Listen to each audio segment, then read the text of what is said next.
வணக்கம்.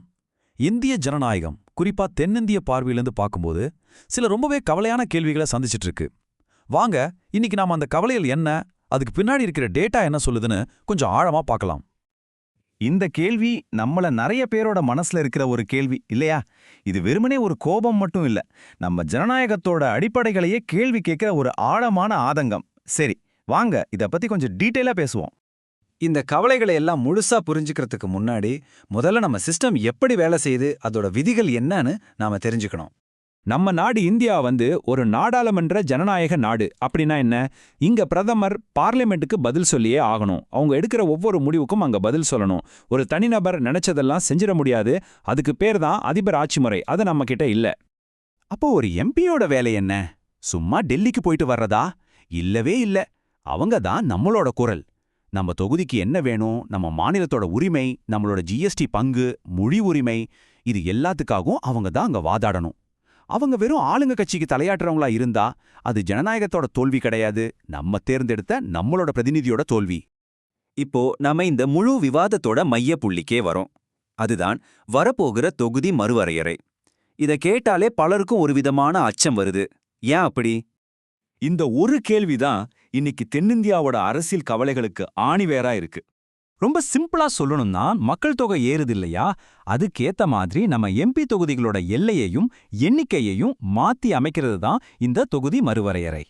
இது ஒன்றும் புதுசில்ல. பாருங்க, 1952, 63, 73ல எல்லாம் பண்ணிருக்காங்க. ஆனா 1976ல சீட் எண்ணிக்கை அப்படியே ஃப்ரீஸ் பண்ணிட்டாங்க. கிட்டத்தட்ட 50 வருஷமா எந்த மாற்றமும் இல்ல. இப்போ 2026ல அந்த ஃப்ரீஸ் முடிய போகுது. அதனாலதான் இப்போ இது ஒரு பெரிய விஷயமா மாறி இருக்கு. இப்போ இந்த நம்பர்ஸை பாருங்க, உண்மையிலேயே கொஞ்சம் அதிர்ச்சியா தான் இருக்கு. தொகுதி மறுவரையறை செஞ்சா தமிழ்நாட்டுக்கு 39லிருந்து ஒரு 58 இல்லைனா 59 சீட் கிடைக்கலாம். ஆனா உத்தரப்பிரதேசத்துக்கு பாருங்க, 80லிருந்து கிட்டத்தட்ட 140, 150 சீட்டுக்கு போகும். பீகாருக்கும் அதே மாதிரி கிட்டத்தட்ட டபுள் ஆகுது. இந்த வித்தியாசம் தான் எல்லா பிரச்சனைக்கும் காரணம். இதுல ஒரு முக்கியமான விஷயத்தை நீங்க கவனிக்கணும். தமிழ்நாட்டோட எம்பி சீட் எண்ணிக்கை ஏறுதுதான், ஆனா மொத்த பார்லிமெண்ட்ல நம்மளோட பவர், நம்மளோட வாய்ஸ், நம்மளோட செல்வாக்கு என்ன ஆகும்? இன்னைக்கே சுமார் 7% இருக்கிறது வெறும் 5%ஆ குறைஞ்சிரும். ஆனா உத்தரப்பிரதேஷோட பவர் பயங்கரமா அதிகமாகும். இப்போ புரியுதா பிரச்சனை எங்க இருக்குன்னு? அதாவது இது எப்படி இருக்குன்னா, குடும்ப கட்டுப்பாட்டை எல்லாம் சிறப்பா செயல்படுத்தி மக்கள் தொகையை கட்டுப்படுத்தின தென்னிந்திய மாநிலங்களுக்கு ஒரு விதமான தண்டனை கொடுக்கற மாதிரி இருக்கு. இது நம்ம கூட்டாட்சி தத்துவத்துக்கே ஒரு பெரிய கேள்விக்குறி இல்லையா? சரி, அரசியல் அதிகாரம் மட்டும் இல்ல, பொருளாதாரமும் ரொம்ப முக்கியம்.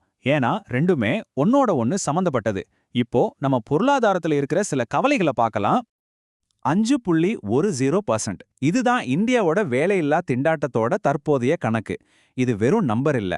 படிச்சு பட்டம் வாங்கிட்டு வேலை தேடுற 100 பேர்ல 5 பேருக்கு மேல வேலை இல்லாம இருக்காங்கன்னு அர்த்தம்.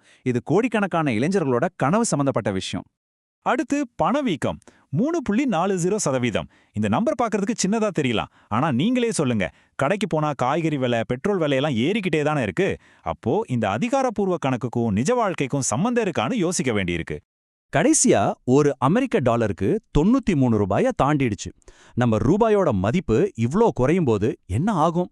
நாம வெளியேர்ந்து வாங்குற கச்சா எண்ணெய் மாதிரி பொருட்களோட விலையெல்லாம் ஏறும். அது மட்டும் இல்ல, வெளிநாட்டு கம்பெனிகள் நம்ம நாட்டுல முதலீடு பண்ணவும் யோசிப்பாங்க. இந்த வெளிநாட்டு நிறுவன முதலீட்டாளர்கள், அதாவது எஃப்ஐஐஸ், ஏன் வெளியே போறாங்க? சிம்பிள், அவங்க டாலர்ல கணக்கு பார்ப்பாங்க. நம்ம ரூபாயோட மதிப்பு குறைஞ்சா அவங்களோட லாபமும் டாலர்ல குறையும். அதனால இங்க இருக்கிறத விட அமெரிக்காவிலேயே முதலீடு பண்றது அவங்களுக்கு பாதுகாப்பாவும் லாபமாவும் தெரியுது. இது நம்ம பொருளாதாரத்துக்கு ஒரு அடிதான். ஒரு தேசத்தோட ஜிடிபி வளருது, சூப்பர். ஆனா படிச்ச இளைஞர்களுக்கு வேலை கிடைக்கல, ஏழைகளோட வாழ்க்கை மாறலனா அந்த வளர்ச்சி யாருக்காக? எல்லாருக்கும் பலன் கிடைக்கிற வளர்ச்சிக்கு பேரு தான் உள்ளடக்கிய வளர்ச்சி. அது இங்க இருக்கா? சரி, பொருளாதாரம் ஒரு பக்கம் இருக்கட்டும். இப்போ சில தேசிய சட்டங்கள், கொள்கைகள்லாம் நம்ம சமூகத்துல தரைமட்டத்துல என்ன மாதிரியான தாக்கத்தை ஏற்படுத்துதுன்னு பாப்போம். இந்த எஃப்சிஆர்ஏ சட்டம்னு ஒன்று இருக்கு. நிறைய என்ஜிஓக்கள், அதாவது சமூக சேவை செய்யற அமைப்புகள், வெளிநாட்டில இருந்து வர்ற பணத்தை வச்சுதான் பல நல்ல விஷயங்களை செய்யறாங்க. ஆனா அந்த சட்டம் என்ன பண்ணுதுன்னா, ரொம்ப கடுமையான ரூல்ஸ் போடுது. உதாரணத்துக்கு, டெல்லியில இருக்கிற ஒரு குறிப்பிட்ட பேங்க்ல தான் அக்கவுண்ட் வச்சுக்கணும்னு சொல்றாங்க. இதனால ஊர்ல இருக்கிற சின்ன சின்ன கல்வி, மருத்துவ என்ஜிஓக்கள் எல்லாம் ரொம்ப கஷ்டப்படுறாங்க. சில பேரு இதை அரச கேள்வி கேட்கிற அமைப்புகளை முடக்கிறதுக்கான ஒரு வழிமுறைன்னு விமர்சிக்கிறாங்க. அடுத்து CAA, அதாவது குடியுரிமை திருத்தச் சட்டம். இது மேல இருக்கிற முக்கியமான விமர்சனம் என்னன்னா, மதத்தை அடிப்படையா வச்சு ஒருத்தருக்கு குடியுரிமை கொடுக்கலாமா வேணாமான்னு முடிவு பண்றது. இது நம்ம அரசியலமைப்பு சட்டத்தோட அடிப்படை கொள்கையான சமத்துவத்துக்கு எதிரானதுன்னு பலரும் வாதிடுறாங்க. இவ்ளோ நேரம் அரசியல், பொருளாதாரம், சட்டம்னு பேசணும். ஆனா இதெல்லாம் கடைசியில ஒரு தனி மனுஷனை எப்படி பாதிக்குது? இந்த மேற்கோளை பாருங்க. தனிமை மட்டுமே மிஞ்சும் என்றால் கல்வி இருந்து என்ன பயன்? தென்னிந்தியா கல்வியில, பொருளாதாரத்துல வளர்ந்திருக்கலாம். ஆனா சமூக ரீதியா நாம மகிழ்ச்சியா இருக்கோமா? ஒருவேளை இந்த வளர்ச்சி ஒருவிதமான தனிமையை உருவாக்குதா? இது யோசிக்க வேண்டிய ஒரு ஆழமான கேள்வி. சரி, இந்த முழு விவாதத்தோட இறுதியில உங்ககிட்ட ஒரு கேள்வியோட நான் முடிக்கிறேன். பார்லிமெண்ட் சீட்டை பிரிக்கிறதுக்கு மக்கள் தொகையை மட்டும்தான் பார்க்கணுமா, இல்ல ஒரு மாநிலம் எவ்வளவு GST வரி கட்டுது, அவங்களோட நிதி மேலாண்மை எப்படி இருக்கு, மனிதவள மேம்பாட்டுல அவங்க எங்க இருக்காங்க, இந்த மாதிரி விஷயங்களையும் கணக்குல எடுத்துக்க கூடாதா?